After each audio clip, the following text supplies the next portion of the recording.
Hello സുഹൃത്തുക്കളെ, നമ്മൾ ലോകത്തിൻ്റെ ഏത് ഭാഗത്ത് പോയാലും ഒരുപാട് മലയാളികൾ നമ്മൾ കാണാറുണ്ട്. പിന്നെ മലയാളികൾ ചന്ദ്രനിൽ ചായക്കട തുടങ്ങുന്നൊക്കെ നമ്മൾ പറയാറുണ്ട്. അങ്ങനെ ഞാൻ വേൾഡ് കപ്പ് റിപ്പോർട്ട് ചെയ്യാൻ അമേരിക്കയിൽ വന്നപ്പോൾ ഇവിടെയും നമ്മൾ പറഞ്ഞ പോലെ ഒരുപാട് മലയാളികളുണ്ട്.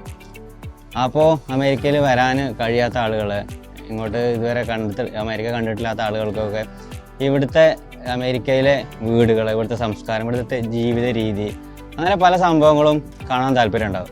അപ്പോൾ ഞാനിപ്പോൾ നിലവിലുള്ളത് ഡാലസിലെ ഫ്രിസ്കോ എന്ന് പറഞ്ഞ സ്ഥലത്താണ്. അവിടെ ഒരുപാട് ആളുകൾ ഒരുമിച്ച് താമസിക്കുന്ന ഒരു ഏരിയയിലാണുള്ളത്. അപ്പോൾ അവിടെ നമ്മളുടെ മലയാളിയായ കണ്ണൂർ സ്വദേശി നജാഫ് വീട് വെച്ച് താമസിക്കുന്നുണ്ട്. അപ്പോൾ അമേരിക്കയിലെ വീടിൻ്റെ വിശേഷങ്ങളും, എങ്ങനെയാണ് ഇവിടെ വീട് വെക്കുക, എങ്ങനെയാണ് ഇവിടെ ഭൂമി മേടിക്കുക, ഇവിടുത്തെ മറ്റുള്ള സംസ്കാരങ്ങൾ എന്തൊക്കെയാണെന്ന് നമുക്ക് നജാഫിനോട് ചോദിക്കാം. അപ്പോൾ ഇതാണ് നജാഫ്, കണ്ണൂർ സ്വദേശിയാണ്. പുള്ളി ഒരു 10 വർഷമായിട്ട് ഇവിടെ തന്നെയാണ് താമസം. വീട് വെച്ച് ഫാമിലി സഹിതം ഇവിടെ താമസിക്കുകയാണ്. അപ്പോൾ നജാഫിൻ്റെ വീട് നിൽക്കുന്നത് ഇല്ലൊരു വില്ലയാണ് ഇപ്പോൾ നിങ്ങൾ കണ്ടുകൊണ്ടിരിക്കുന്നത്. ഇവിടെ ഒരുപാട് ഫാമിലികൾ ഒരുമിച്ച് താമസിക്കുന്ന ഒരു സിറ്റി എന്നൊക്കെ പറയാം.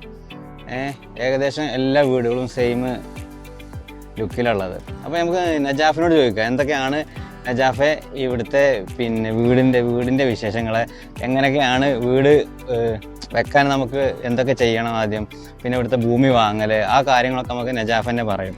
നജാഫ് പറഞ്ഞു. അതെ, ഇവിടെ നമ്മളിപ്പോൾ ഇവിടെ വന്നിട്ട് വീട് വാങ്ങിയിട്ട് ഇപ്പോൾ ഒരു 3 വർഷം തികയുന്നു ഈ ഓഗസ്റ്റോടുകൂടി. അപ്പോൾ ഇവിടെ കാര്യങ്ങളൊക്കെ വളരെ ഈസിയാണ്, വീട് വാങ്ങലും കാര്യങ്ങളൊക്കെ.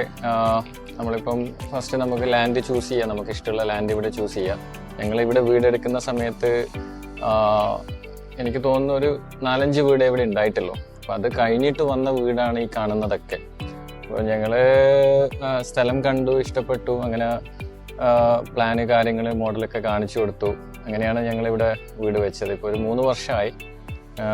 പിന്നെ അതുപോലെ തന്നെ ഇപ്പം ടെക്സാസ് സ്റ്റേറ്റിൽ എന്ന് പറയുമ്പം മിക്ക വീടും ഒരേ ആർക്കിടെക്ചർ, ഏകദേശം സിമിലർ ആയിരിക്കും. എനിക്ക് തോന്നുന്നു ഞാൻ US പല സ്റ്റേറ്റിലും പല രീതിയിലാണ് വീട് വെക്കുന്നത്. അതിനെ കുറിച്ച് എന്താ?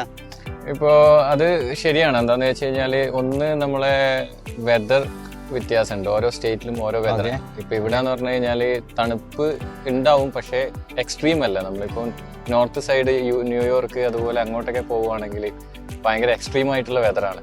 അപ്പോൾ അവർക്ക് കൂടുതലും ബേസ്മെന്റ് കാര്യങ്ങളൊക്കെ ഉണ്ടാവും. ഇവിടെ ഡാലാസിലെ ഒരു വീടിന്റെ ഒരു ഇതെന്ന് പറഞ്ഞു കഴിഞ്ഞാൽ ബേസ്മെന്റ് അങ്ങനെയുള്ള കാര്യങ്ങളൊന്നും ഇവിടെ വീടിന് കാണാൻ പറ്റില്ല. പക്ഷെ വേറെ തന്നെ ഒരു ആർക്കിടെക്ചറാണ് ഇവിടുത്തെ ഡാലാസിലുള്ള. എല്ലാം ഒരേ സ്റ്റൈലാണ്. ഒരേ സ്റ്റൈലാണ് ടെക്സാസിൽ കാണാൻ പറ്റുന്ന വീടൊക്കെ. നിങ്ങളിപ്പോ ഏകദേശം ഡ്രൈവ് ചെയ്ത് വരുമ്പോൾ തന്നെ കാണാൻ പറ്റിയിട്ടുണ്ടാവും. മാത്രമല്ല നമ്മൾ ഹ്യൂസ്റ്റണിൽ താമസിച്ചപ്പോ അവിടെ കണ്ട വീടുകൾ വേറെ സ്റ്റൈലായിരിക്കും. അതെ. പിന്നെ മാത്രമല്ല ഇവിടെ വീട് നിർമ്മാണത്തിന് മരങ്ങൾ കൂടുതൽ ഉപയോഗിക്കുന്നത്. ഇപ്പൊ നമ്മൾ കോമ്പൗണ്ട് വാൾ കെട്ടാനൊക്കെ മരങ്ങൾ ഉപയോഗിക്കുന്നുണ്ട്. അപ്പൊ അത് എന്താണ്, മാത്രമല്ല ഒരുപാട് സംഭവങ്ങൾ നമ്മൾ കോൺക്രീറ്റോ അല്ലെങ്കിൽ ഇരുമ്പോ ഉപയോഗിക്കുന്നതിന് പകരമായിട്ട് ഇവിടെ മരങ്ങളാണ് ഉപയോഗിക്കുന്നത്. അതെന്താണ് അങ്ങനെ? അത് നമ്മള് ഒരു രസം എന്താന്ന് ചോദിച്ചു കഴിഞ്ഞാൽ, ഈ വീട് എടുക്കുന്ന സമയത്ത് സ്റ്റാർട്ടിങ്ങിൽ ഈ വീടിന്റെ സ്ട്രക്ചർ കാണുമ്പോൾ നമ്മൾ ആദ്യം വിചാരിക്കും ഒരു ബോക്സിനെ കൊണ്ട് ആക്കിയ പോലെയാണ് വീടുണ്ടാകുക. അതായത് ഈ വുഡൊക്കെ ഷ്രിങ്ക് ചെയ്തിട്ട് അത് 10-40 വർഷം വരെ ലാസ്റ്റ് ചെയ്യുന്നുണ്ട്. അതിലൊരു പ്രശ്നം വരുന്നില്ല നമ്മുടെ നാട്ടിൽ. അപ്പം അത് ആക്കാനുള്ള ഒരു കാരണം എന്താണെന്ന് വെച്ച് കഴിഞ്ഞാൽ വെതറാണ്. നമ്മുടെ നാട്ടിലെ പോലെ കോൺക്രീറ്റ് കാര്യങ്ങളൊക്കെ വെച്ച് കഴിഞ്ഞാൽ ആൾക്കാരുടെ സേഫ്റ്റിക്ക് പ്രശ്നമാണ്. ഇവിടെ ടൊർണേഡോ ഇങ്ങനെയുള്ള കാര്യങ്ങളൊക്കെ ഉണ്ടാകുമ്പം, അങ്ങനെ ഒരു കാറ്റ് കാര്യങ്ങളൊക്കെ വരുമ്പം അത് ഹിറ്റ് ചെയ്ത് കഴിഞ്ഞാൽ അകത്തുള്ള ആൾക്കാർക്ക് അധികം കൂടുതലൊന്നും സംഭവിക്കരുത് എന്നുള്ള ഇതിലാണ് ഇവർ ആർക്കിടെക്ചർ ചെയ്തത്. അപ്പോൾ അങ്ങനത്തെ കോൺക്രീറ്റ് ഒഴിവാക്കേണ്ട പ്രധാനപ്പെട്ട കാരണം ഇൻ കേസ് എന്തെങ്കിലും പ്രശ്നങ്ങൾ വരികയാണെങ്കിൽ ഉള്ളിലുള്ള ആളുകൾക്ക് പരിക്കൊന്നും പറ്റാതെ.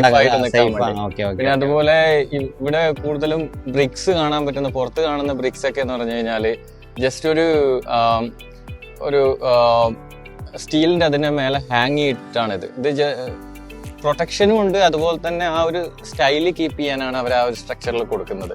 കൂടുതലും ഇതിൽ വരുന്നത് വുഡും പിന്നെ ബ്രിക്സും ആണ് ഈ വീടിന്റെ മെയിൻ ആയിട്ട് വരുന്ന കാര്യങ്ങൾ ഇതില്. പിന്നെ നജാഫിന്റെ വീടാണ് നിങ്ങൾ ഈ കാണുന്നത്, ഈ വീട് കേട്ടോ. അപ്പൊ നമുക്ക് വീടിന്റെ ഉള്ളിൽ കയറിയിട്ട് എന്തൊക്കെയാണ് USA ഡാലസിലെ വീടിന്റെ സ്റ്റൈൽ എന്തൊക്കെയാണ്, എങ്ങനെയൊക്കെയാണ് നജാഫ് വീട് സെറ്റ് ചെയ്തിട്ട് നമുക്ക് നോക്കാം കേട്ടോ. ഇതാണ് നജാഫിൻ്റെ വീട്. വീടിൻ്റെ പേര് ജന്ന എന്നാട്ടോ ഇതിന്, സ്വർഗം എന്നുള്ള പേരാട്ടണത്. നല്ല പേര്. പിന്നെ ഉള്ളിലേക്ക് ചെല്ലുമ്പോൾ ഒരു അമേരിക്കൻ ഫ്ലാഗ് ഉണ്ട്. ഇതാണ് മെയിൻ എൻട്രൻസ്. ഇങ്ങനെ ഉള്ളിലേക്ക് കയറുമ്പോൾ നമുക്ക് ഇവിടെ ഒരു സീറ്റിങ്ങിൻ്റെ അറേഞ്ച്മെൻ്റ് ഉണ്ട്. പിന്നെ നമ്മളെ വെൽക്കം ചെയ്യുന്നത് ഈ സംഭവങ്ങളൊക്കെയാണ്. ഓക്കെ, ഒരു ക്ലാസിക് ലുക്കിൽ കുറച്ച് സംഭവങ്ങളൊക്കെ വെച്ച് ശുക്രൻ, തവക്കൽ, സലാം, സ്വബർ അങ്ങനെ കുറച്ച് ചെറിയ ചെറിയ ഫോട്ടോസൊക്കെ വെച്ചിട്ടുണ്ട്. ഓക്കെ, പിന്നെ ഇങ്ങനെ തൊട്ടടുത്ത് ഇവിടെ ഒരു റൂമുണ്ട്. ഇതൊരു ഗസ്റ്റ് റൂം. ഓക്കെ, ഇതൊരു ഗസ്റ്റ് റൂം. ആരെങ്കിലും വന്നു കഴിഞ്ഞാൽ താമസിക്കാനൊക്കെ ഉള്ള ഒരു റൂമാണത്. ഇതിലൊക്കെ നല്ല വൃത്തിക്ക് എല്ലാ കാര്യങ്ങളും ചെയ്തിട്ടുണ്ട്. ഇതിൽ എനിക്ക് കാരണം ഇതിൻ്റെ ഓരോ ഡിസൈനും വളരെ ഡീപ്പായിട്ട് ചെയ്തിട്ടുണ്ട്. അതിൻ്റെ ഒരു ഉദാഹരണം ഞാൻ കാണിക്കാം. ഓക്കെ, നമ്മൾ വന്ന സമയത്ത് നമ്മൾ കണ്ട സാധനം കേട്ടോ, ഇതിൻ്റെ ഉള്ളിലൊരു മാല വെച്ചിട്ടുണ്ട്. ആ മാല വെച്ച ബോട്ട് അത് ഒരുപാട് ഭംഗിയായിട്ട് എനിക്ക് തോന്നി. കാരണം അത്ര ഭംഗിയിൽ മെയിൻറ്റെയിൻ ചെയ്യാനും അങ്ങനെ ഓരോ കാര്യങ്ങൾ നല്ല വൃത്തിക്ക് ചെയ്തിട്ടുണ്ട്. ഒന്നും ഒരു തട്ടിക്കൂട്ട് സെറ്റപ്പിലല്ല, ഒക്കെ നല്ല പെർഫെക്റ്റ്. പുറത്തിറങ്ങി കഴിഞ്ഞാൽ ഇതെന്താ, ഇത് നമ്മളൊരു സ്റ്റോറേജ് റൂം ആയിട്ടാണ്. സ്റ്റോറേജ് അതുപോലെയുള്ള കാര്യങ്ങളൊക്കെ വെക്കാനുള്ളത് സ്റ്റോറേജ്. എനിക്ക് തോന്നുന്നു ആ ഗസ്റ്റ് റൂമിന്റെ സ്റ്റോറേജ് റൂം. ഇത് നമ്മളെ നാട്ടില് അതാണ് ഇവിടുത്തെ ഒരു വലിയൊരു ഡിഫറൻസ്. നാട്ടിൽ എല്ലായിടത്തും വാർഡ്രോബാണ്, അലമാരയാണല്ലോ നമ്മളെ ഡ്രസ്സ് കാര്യങ്ങളൊക്കെ. ഇവിടെ അതിനായിട്ട് അവരൊരു ക്ലോസറ്റ് ആണ് ഉപയോഗിക്കുന്നത്. ഇതുപോലെ ക്ലോസറ്റ്. അപ്പൊ നമ്മൾ ഡ്രസ് ഒന്നും പുറത്ത് കാണാണ്ട് അതിൽ സേഫ് ആക്കിയിട്ട് വാർഡ്രോബിന് അലമാരക്ക് പകരം ഒരു ചെറിയൊരു ഏരിയ തന്നെ റൂം പോലെ ആക്കിയിട്ട് ഡോർ കൊടുക്കും. ഇനി അടുത്ത സ്ഥലത്തേക്ക് ഇതാണ് നമ്മളെ ഗാരേജ്, കാർ പാർക്കിങ് കാര്യങ്ങൾ വരുന്നത്. ഓക്കെ, കാർ പാർക്കിങ് വീടിനോട് ചേർന്നിട്ട് തന്നെ ഉണ്ടോ? അതെ, 2 കാറ്, അതെ, 2 വണ്ടിയൊക്കെ ഉള്ള സൗകര്യം ഉണ്ട്.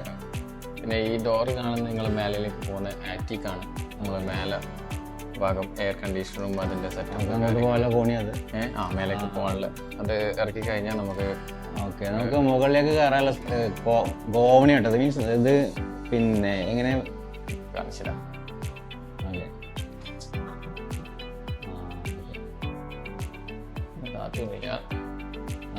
അതിന്റെ ഇതാണ് വേണ്ടി വരാം. ആ ഗോവണി ഇങ്ങനെ താഴ്ത്തി മുകളിലൊക്കെ ഫുള്ള് മരം കൊണ്ടാണ് നിർമ്മിക്കുന്നത്. അതായത് നിങ്ങൾക്ക് കാണാൻ പറ്റും മരത്തിനെ കൊണ്ട് ഉണ്ടാക്കിയ ഇത് വേറെ ഒരു സ്റ്റോറേജ് റൂമാണ്. ഭാഗമായിട്ട് സാധനങ്ങളൊക്കെ സ്റ്റോർ ചെയ്യാൻ. നമുക്ക് സാധനങ്ങളൊന്നും പുറത്ത് ഇങ്ങനെ കച്ചറ അവിടെ കിടക്കൂല, ഇങ്ങനെ ഉണ്ടാവും അല്ലേ. നമുക്കൊക്കെ സേഫ് ആക്കിയിട്ട് ഒരു ഭാഗത്ത് എടുത്ത് വെക്കാം. പിന്നെ ഇത് നമ്മളൊരു മീഡിയ റൂം എന്നൊക്കെ പറയുന്ന പോലെ ഒരു റൂമാണിത്. ഇതിൽ ഓക്കെ, TV കാണാനും ഒക്കെ ഉള്ള സൗകര്യം അല്ലേ. അതെ, ഇതെനിക്ക് ഒന്ന് ഡാർക്ക് ആക്കിയാണ് അല്ലേ. ഇത് ഫുള്ളും നമ്മള് ബ്ലാക്ക് ഔട്ട് ആക്കി ഒരു തിയേറ്ററിന്റെ ഒരു ഫീൽ കിട്ടാൻ വേണ്ടി. അതെ, മീഡിയ റൂമിൽ പിന്നെ ഇവിടെ ഇരുന്ന് കാണാനല്ലേ നല്ല കുഷ്യനുള്ള നല്ല സോഫ സെറ്റ് ചെയ്തിട്ടുണ്ട്. സോഫ എനിക്ക് തോന്നുന്നു കുറച്ച് സെറ്റപ്പ് ഒക്കെ ഉള്ളതാണ്. നമുക്ക് കാല് നീട്ടാനും തല ചരിച്ചു വെക്കാനൊക്കെ പറ്റുന്ന രീതിയിലുള്ള നല്ല രീതിയിൽ ചെയ്തിട്ടുണ്ട്. അതിൻ്റെ കളർ കോമ്പിനേഷൻ നമുക്കൊരു TV കാണുമ്പോൾ അല്ലെങ്കിൽ മീഡിയ റൂമിൽ വരുമ്പോഴുള്ളൊരു ഡാർക്ക് ഫീലൊക്കെ അവിടെ ഉണ്ടാക്കിയിട്ടുണ്ട്. ഓക്കെ, അതിൻ്റെ അടിയിലും കുറച്ച് സംഭവങ്ങളൊക്കെ വെച്ചിട്ടുണ്ട്. പിന്നെ നമ്മൾ മീഡിയ റൂമിൽ നിന്ന് ഇറങ്ങിയ പിന്നെ വേറെ നേരെ എങ്ങോട്ടാണ് പോകുന്നത്? ഇതൊരു നേരെ ഓഫീസ് ഇതാണ് ഓഫീസ് വരുന്നത്. പോകുന്ന ക്ലീനപ്പിന്റെ പരിപാടിയായിട്ടെല്ലാം ഓക്കെ പുറത്താണ് ഉള്ളത്. അതാണ് പുള്ളിയുടെ ഓഫീസ്. അത് പുള്ളിക്ക് കിട്ടിയ പിന്നെ പുരസ്കാരങ്ങളൊക്കെ തരുന്നുണ്ട്. നമ്മളൊരു ഫോട്ടോ എടുക്കാൻ വേണ്ടി ചെയ്ത് വെച്ചതാണ് നേരത്തെ. ഓക്കെ, ഇവിടെ നിന്നിട്ട് വർക്ക് ചെയ്യാം. ഇവിടെ നല്ല രീതിയിൽ ഡിസൈൻ ചെയ്ത് ഇവിടെയും ഒരു റൂം കാണുന്നുണ്ട്. ഡ്രസ്സും കാര്യങ്ങളൊക്കെ ഒക്കെ ഉള്ളത്. കാരണം നമ്മളുടെ ഇങ്ങനെ സംഭവം ഉണ്ടെങ്കിൽ തോന്നുന്നു ഡ്രസ്സൊന്നും പുറത്ത് നമുക്ക് കാണാൻ കഴിയില്ല, ഒക്കെ അകത്ത് സേഫ് ആയിക്കാരാ. പിന്നെ ഇത് കഴിഞ്ഞാൽ നമ്മളിതൊരു ബെഡ്റൂമാണ്, കുട്ടികളെ കിഡ്സിൻ്റെ ബെഡ്റൂം ഉണ്ട്. ഇത് ഫുള്ള് കളിപ്പാട്ടങ്ങളും കാര്യങ്ങളൊക്കെ ആയിട്ട്. ഓക്കെ, അഞ്ചപ്പിന് 2 മക്കളുള്ളത്. ഒരാൾക്ക് 4 വയസ്സും ഒരാൾക്ക് 6 മാസം. അപ്പോൾ അവർക്കൊക്കെ ഒരു പ്ലേ ഏരിയ അവരുടെ ഒരു റൂമൊക്കെ ആയിട്ട് ആണ് ഇതുള്ളത്. പിന്നെ ഇത് 2 റൂമിനും കൂടിയിട്ടുള്ള ഒരു കോമൺ ടോയ്ലറ്റ് ബാത്റൂം.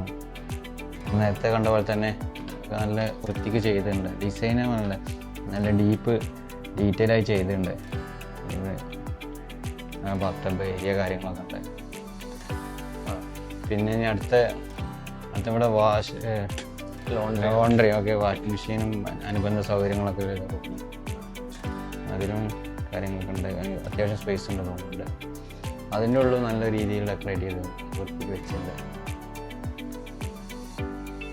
നമ്മൾ പോകുന്നത് നമ്മളൊരു ഓപ്പൺ കിച്ചണാണിത്. പിന്നെ അവിടെ നേരെ വന്നാൽ ഇത് നേരെ കിച്ചണിലേക്ക്. ഇതൊരു ഓപ്പൺ സ്പേസ് ആണ്. അതിൻ്റെ കൂടെ തന്നെ അറ്റാച്ച്ഡ് ഡൈനിങ്. നല്ല neat and clean, very nice ആട്ടോ, നല്ല ബ്യൂട്ടിഫുൾ. കളർ കോമ്പിനേഷനും അതിൻ്റെ മറ്റുള്ള കാര്യങ്ങളൊക്കെ നല്ല ശ്രദ്ധിച്ചു ഡിസൈൻ ചെയ്യുമ്പോൾ ഓരോ സ്ഥലത്ത് ഏത് കളർ വെക്കണം അങ്ങനെയൊക്കെ നല്ല ശ്രദ്ധിച്ചിട്ടാണ് ചെയ്തത്.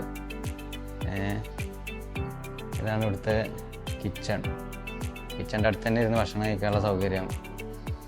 കിച്ചണിൻ്റെ അകത്തും നമുക്ക് ആ കരിയും പുകയും ചളിയൊന്നും ഇല്ലാണ്ട് നല്ല വൃത്തിയുണ്ട്. ഇതിപ്പോൾ എത്ര വർഷം നിങ്ങൾ ഉപയോഗിക്കുന്നു? 3 വർഷമായി ഉപയോഗിക്കുന്ന ഒരു കിച്ചണാണിത്. ഇതിൻ്റെ നീറ്റ്നെസ് നമുക്ക് കണ്ടാൽ മനസ്സിലാവും ഇത് എത്രമാത്രം മെയിൻറ്റെയിൻ ചെയ്യുന്നുണ്ട്. മാസ്റ്റർ ബെഡ്റൂമിൻ്റെ ഇവിടെ മൊത്തം 5 റൂമാണ് ഉള്ളത്. 5 റൂമാ? അതെ. ഓക്കെ, ഇതാണ് ഇവിടുത്തെ main bedroom, master bedroom. Okay, ഇതിൻ്റെ ഉള്ളിലൊക്കെ നല്ല രീതിയിൽ ഡെക്കറേറ്റ് ചെയ്തിട്ടുണ്ട്, ഉഷാറാക്കിയിട്ടുണ്ട്. ഇത് നമുക്ക് പുറത്തേക്ക് ഗ്ലാസ് വിൻഡോ ആണ് കൊടുത്തിട്ടുള്ളത്. എനിക്ക് വേറെ കാര്യം, ഈ ഗ്ലാസ് വിൻഡോ സാധാരണ നമ്മുടെ നാട്ടിൽ കൊടുത്തത് ഇതിന് സേഫ്റ്റിൻ്റെ പ്രശ്നം ഉണ്ടാവാറില്ല. ഇവിടെ എത്രത്തോളം? ഇവിടെ സേഫാണ്. അങ്ങനെ ഒരു വകയുള്ള വീടൊക്കെ ഗ്ലാസിനെ കൊണ്ടാണ് കൂടുതൽ ഇവിടെ ഡിസൈൻ ചെയ്തിട്ടുള്ളത്. അപ്പോൾ ഞങ്ങൾ ഇതുവരെ അങ്ങനെ കേട്ടിട്ടില്ല, സേഫ്റ്റിയുടെ ഒരു പ്രശ്നങ്ങൾ ഇതുവരെ കേട്ടിട്ടില്ല. ഇപ്പം നാട്ടിലായാലും കംപ്ലീറ്റ് ഇപ്പം മാറി തുടങ്ങി. ഇങ്ങനെയുള്ള കാര്യങ്ങളൊക്കെയാണ് ഇപ്പോൾ യൂസ് ചെയ്യുന്നത്. സേഫ്റ്റിയുടെ പ്രശ്നം പറഞ്ഞിട്ടാണ് അങ്ങനത്തെ ഗ്ലാസ്. പിന്നെ ഇവിടെ എല്ലാം അലാറും കാര്യങ്ങളും അങ്ങനെയുള്ള സെറ്റപ്പ് ഒക്കെ ഉണ്ട്. എന്നാലും അവരുടെ ഡിസൈനിന്റെ ഭാഗമായിട്ട് ഗ്ലാസ് കീപ്പ് ചെയ്യാണ് ഒരുപാട്. അതുപോലെ നിങ്ങൾ ശ്രദ്ധിച്ചിട്ടുണ്ടെന്ന് അറിയില്ല, ഇവിടെ ഡോർ എണ്ണിക്കഴിഞ്ഞാൽ തീരൂല, അത്രക്ക് ഒരുപാട് ഡോർസ് ആണ് ഓരോ റൂമിലും. അതുപോലെ തന്നെ നമ്മളെ ഈ ക്ലോസറ്റിന്റെ ഡോറ്, പിന്നെ ബാത്റൂമിന്റെ ഡോറ്. അപ്പോൾ ഇവിടെ ഒരു വീട്ടിൽ നോക്കിക്കഴിഞ്ഞാൽ ഒരു 20 ഡോറിന് മേലെ ഡോർസ് മാത്രമേ ഉണ്ട്. അതൊരു ഡിഫറൻസ് ആയിട്ട് തോന്നി നമുക്ക്. ഇതാണ് ഇവിടുത്തെ മാസ്റ്റർ ബെഡ്റൂം കേട്ടോ, അതൊക്കെ നല്ല വൃത്തിക്ക് ചെയ്തിട്ടുണ്ട്. പിന്നെ ഇതിൻ്റെ കൂടെ ബാത്റൂം ഉണ്ടാവില്ലേ അറ്റാച്ച്? ഇത് മാസ്റ്റർ ബെഡ്റൂമിനോട് അനുബന്ധിച്ച് വേറെ എന്തൊക്കെയാണ് ഇവിടെ സൗകര്യങ്ങൾ ഉള്ളത്? നമ്മള് തന്നെ വലിയ ഡിഫറൻസ് തോന്നിയത് നമുക്ക് നാട്ടിലും ഇവിടെ ആയിട്ട്. ഇപ്പം നാട്ടിലെ ആൾക്കാരൊക്കെ അതുപോലെ ചെയ്യുന്നുണ്ട്. വാക്കിംഗ് ക്ലോസറ്റ് നമുക്ക്, അതായത് നമ്മുടെ നാട്ടില് സാധനങ്ങളൊക്കെ വാർഡ്രോബിൽ വെക്കുന്നതിന് പകരം ഇവിടെ അതിനായിട്ടൊരു ക്ലോസറ്റ് അവർ തരാണ്. ക്ലോസറ്റിലാണ് ഞങ്ങള് ഡ്രസ്സ് അതുപോലുള്ള കാര്യങ്ങളൊക്കെ വെക്കാനുള്ളത്. ഇതാണ് ആ ഏരിയ അല്ലേ? അപ്പോൾ ശരിക്കും നമ്മള് നാട്ടിലെ അലമാരൊക്കെ പോലെ നമുക്ക് ചെയ്യാൻ പറ്റിയൊരു സംഭവമാണ് കേട്ടോ. എല്ലാ ഡ്രസ്സും മാത്രമല്ല നമുക്ക് ആവശ്യത്തിന് തിരഞ്ഞെടുക്കുക, പിന്നെ മടക്കി ചുരുട്ടി ഇങ്ങനെ വെക്കേണ്ട ആവശ്യമൊന്നുമില്ല. നല്ല സ്പേസ്. ഇതാണ് ഇവിടുത്തെ ഒരു വ്യൂ. അപ്പോൾ അതാണ് നാട്ടിൽ നമ്മൾ ഇങ്ങനെ ഒരു കബോർഡൊക്കെ ചെയ്താൽ അതിൻ്റെ സ്പേസ് പോകും. ഇത് മാത്രമല്ല നല്ല വൃത്തിക്ക് നിൽക്കുകയും ചെയ്യും, നല്ല അടുക്കും ചിട്ടയും. എനിക്ക് തോന്നിയത് ഇവിടുത്തെ സംഭവങ്ങളൊക്കെ വെൽ ഡിസൈൻഡാണ്. അത് എ മുതൽ സെഡ് വരെ എല്ലാ കാര്യങ്ങളും, ഓരോ മൈന്യൂട്ട് കാര്യങ്ങളും ചെറുതാക്കി നല്ല രീതിയിൽ വൃത്തിക്ക് ചെയ്തിട്ടുണ്ട്. അതിൻ്റെ മാസ്റ്റർ ബ്രെയിനാണ് ഇതാ ഇയാൾ. എന്താണ്? റജ. ഓക്കെ, പുള്ളിൻ്റെ വൈഫാണ്, മൂപ്പരാണ് ഇതിൻ്റെ ഡിസൈനും കാര്യങ്ങളൊക്കെ ചെയ്തിട്ടുള്ളത്. അപ്പോൾ ഏതായാലും വളരെ നന്നായിട്ട് സംഭവങ്ങൾ. ഇനി വേറെ നമുക്ക് പുറത്തെന്താ ഉള്ളത്? ഇത് വീടിൻ്റെ മിക്ക ഇൻറ്റീരിയറും കാര്യങ്ങളും ഡിസൈനും ചെയ്തത് വൈഫ് തന്നെയാണ്. അത് ഞാൻ സപ്പോർട്ട് ചെയ്യുന്നേ ഉള്ളൂ. ഇവിടെ അങ്ങനെ നമ്മൾ നേരത്തെ പറഞ്ഞ പോലെ കുറച്ച് മുറ്റുണ്ട്, അതിൽ കുറച്ച് പിന്നെ പച്ചക്കറി കൃഷികളൊക്കെ ഉണ്ട്. ഇത് എന്തൊക്കെ കൃഷികളാണിത്? ഇതിപ്പോൾ നമ്മളിവിടെ ഇത് നമ്മളെ തക്കാളിയാണ്. തക്കാളി, അത് പിന്നെ അതുപോലെ തന്നെ zucchini. ഇതൊക്കെയാണ് നജാഫിന്റെ വീട്ടിലെ കൃഷികൾ കേട്ടോ. തക്കാളി, പിന്നെ ഇത് മുളകുണ്ട്, വെണ്ടുണ്ട്. പിന്നെ നജാഫ് പറഞ്ഞൊരു കാര്യം, ഇവിടെ ഭയങ്കര മുയലിന്റെ ശല്യം. നമ്മുടെ നാട്ടില് അങ്ങനെ ഉണ്ടോന്ന് അറിയില്ല. ഇതെന്താ? തക്കാളി. ഓക്കെ, ഇത് നമ്മള് സുക്കീനി എന്ന് പറയും. ഓക്കെ, ഒരു കുക്കമ്പറ കക്കിരിയൊക്കെ പോലത്തെ സാധനം, വേറെ സാധനം. ഓക്കെ, പിന്നെ ഇത് കക്കിരിയാണ്. ഇതില് കുറെ കക്കിരി ഉണ്ട്, കാണുമെന്ന് അറിയില്ല. ഓക്കെ. പിന്നെ ഇതെല്ലാം പച്ചമുളകും. ഓക്കെ. ഇതാ ആ മുളകിന്റെ തുമ്പ് അങ്ങനെ പോയി, അതെന്താ? ഇത് ഇവിടെ നമ്മളെ മുയലിന്റെ ശല്യം ഉണ്ട് ഒരുപാട്. ഓക്കെ. അപ്പൊ വൈകുന്നേരം ആകുമ്പോ അവര് വന്ന് ഇതൊക്കെ തിന്നലാണ് അവരുടെ പരിപാടി. അപ്പൊ നമ്മൾ ഈ ബാക്കൊക്കെ നെറ്റിട്ട് അടച്ചായിരുന്നു നമ്മളെ നെയ്ബർ. പക്ഷെ ആ സൈഡിലാണ് കയറി വരുന്നത്, താഴത്തൊരു ഗ്യാപ്പ് കണ്ട, അതിലാണ് ഇത് വരുന്നത്. അപ്പൊ വൈകുന്നേരം ആകുമ്പോൾ വരും. നിങ്ങൾ കാണാം ഇവിടെ ഈ ഹോളാക്കിയ പോലെ വെച്ചിട്ടുണ്ടാവും, കുഴി പോലെ. അപ്പോൾ അത് മെയിനായിട്ട് മുയലിന്റെ ശല്യം ഭയങ്കര കൂടുതലാണ് ഇവിടെ. പിന്നെ ഞാൻ നേരത്തെ പറഞ്ഞ പോലെ നമ്മള് മരത്തിന്റെ കാര്യം പറഞ്ഞു, ഇവിടെ കോമ്പൗണ്ട് വാൾ ചെയ്തിരിക്കുന്നതും ഇത് മരമാണ്. മരമാണ്. അതെ, ഇതൊക്കെ ഒരു 10-15 വർഷത്തേക്കൊന്നും സംഭവിക്കില്ല. അത്ര നല്ല ഇതന്നെ നമ്മൾ ഈ പറഞ്ഞിട്ടില്ലേ, ഈ സേഫ്റ്റിയുടെ ഈ ടൊർണേഡോ കാര്യങ്ങളൊക്കെ വരുമ്പോ അതാണ്. പിന്നെ ഈ മരം എന്ന് പറഞ്ഞാൽ സാധാ മരല്ലേ, ഇത് ഇവര് കുറെ ഷ്രിങ്ക് ചെയ്ത് വെള്ളത്തിലൊക്കെ വെച്ച് അങ്ങനെ ഒരു ഉണ്ടാക്കി വരുന്ന സാധനമാണ്. നല്ല ക്വാളിറ്റി ഉണ്ടാവും മരത്തിന്, നല്ല ക്വാളിറ്റി ഉണ്ടാവും. ഇവൻ വീടിന്റെ മരം അത് എത്ര വെയിലുണ്ടായാലും വീഴാതെ പൊട്ടില്ല. അങ്ങനത്തെ. പിന്നെ മാത്രമല്ല അതിന്റെ കൂടെ ആ വാളും വരെ ലൈറ്റ് ഇട്ടുണ്ട്, കാണുന്നുണ്ടോന്നാ ഒക്കെ. എല്ലാവരും ഒരു കാൽപ്പനിക ഭംഗി പോലെ തോന്നുന്നുണ്ട്. പിന്നെ ഇതാണ് വീടിന്റെ ബാക്ക്. നമുക്ക് അവിടെ ഇരുന്ന് കാറ്റൊക്കെ കൊണ്ട് ചാടിക്കാനും സംസാരിക്കാനും ഡ്യൂട്ടി ചെയ്യാനും അങ്ങനെ പല ആവശ്യങ്ങൾക്കും ഇവിടെ ഇരിക്കാം. ഓക്കെ. വീടിൻ്റെ തൊട്ടടുത്തൊരു റോസാ ചെടി ഉണ്ട്. ഇവിടെ ഒരു മുല്ലപ്പൂണ്ട് വളർന്നു വരുന്നുള്ളൂ. അപ്പോൾ നജാഫ്, എങ്ങനെയാണ് ഇതിന്റെ കോസ്റ്റ് ഒക്കെ ഏകദേശം നമുക്കൊരു അപ്രോക്സിമേറ്റ് ഇവിടെ ഒരു സ്ഥലം മേടിക്കാനും വീട് വെക്കാനും? ഡിപ്പെൻസ് ആണ്, സ്ഥലത്തിനായിട്ടുള്ള ഒരു കോസ്റ്റ് അല്ല. ഇവിടെ എന്ന് പറഞ്ഞു കഴിഞ്ഞാൽ കൂടുതലും ഒരു നമ്മളെ ഒരു ലൊക്കേഷൻ അനുസരിച്ചാണ് ഇവിടെ പൈസ വീടിന്റെ. നമ്മളിപ്പോ ഒരു 5 miles ഇവിടുന്ന് വിട്ടു പോവാണെങ്കിൽ റേറ്റ് മാറ്റാൻ. അപ്പം ഡാലാസിൽ സംബന്ധിച്ചിടത്തോളം ഒരുപാട് ലാൻഡ് ഉണ്ട്. അപ്പം അത്രക്കുപാട് കൺസ്ട്രക്ഷൻ നടക്കുകയാണ്. അപ്പോൾ ഇവിടെ ഇപ്പം ഞങ്ങൾ വീടെടുക്കുന്ന സമയത്ത് ഞങ്ങളെ വീടിൻ്റെ കോസ്റ്റ് എന്ന് പറയുന്നത് 475 ആയിരുന്നു. നാട്ടിലെ ഒരു 4 കോടി സംതിങ് വരും കംപ്ലീറ്റ്. അതായത് ഇത് 15 സെൻറ്റ് സ്ഥലത്തിലാണ് വീടുള്ളത്. പിന്നെ അധിക ഒരു 5 years ഒക്കെ ഇവിടെ വന്ന് നിൽക്കുന്ന ആള്, ഫാമിലിയൊക്കെ ആയി കുട്ടികളൊക്കെ ആയി കഴിഞ്ഞാൽ അപ്പാർട്ട്മെന്റിൽ നിന്ന് മാറിയിട്ട് വീട്ടിലേക്കുള്ള ഒരു കൺസെപ്റ്റിലാണ് പോകുന്നത് കൂടുതൽ ആൾക്കാരും. അപ്പം ഈ സെയിം വീട് തന്നെ നിങ്ങളിപ്പം വേറെ സ്റ്റേറ്റിൽ കാലിഫോർണിയ പോയി നോക്കിക്കഴിഞ്ഞാൽ നേരെ മറിച്ച് ഒരു 2 million കൊടുക്കേണ്ടി വരും. എന്ന് വെച്ചാൽ ലൊക്കേഷൻ മാറ്റർ ആണ്. Depends on places. Okay, depends on the places. Okay. അപ്പോൾ ഓരോ സ്റ്റേറ്റിനും അപ്പോൾ കാലിഫോർണിയത്തെ പോലെ ആവില്ല അറ്റ്ലാന്റയിലെ പോലെ ആവില്ല ഹ്യൂസ്റ്റണില്. അങ്ങനെ പല സ്ഥലത്തും മാറ്റങ്ങളുണ്ട്. ഓക്കെ. അപ്പോൾ ഇതൊക്കെയാണ് അമേരിക്കയിലെ വീടിന്റെ വിശേഷങ്ങളുണ്ടോ. അപ്പോൾ നമ്മൾ നേരത്തെ പറഞ്ഞ പോലെ തന്നെ വരുന്ന സമയത്ത് വീടിന്റെ ഫ്രണ്ടിൽ നമ്മൾ പേര് കണ്ടു, ജന്നാണ്. അപ്പോൾ ഭാവിയിലും വീട് ജന്ന ആവട്ടെ. ഓക്കെ എന്ന് ആശംസിക്കുന്നു. waytonikah.com, the exclusive Muslim matrimonial site.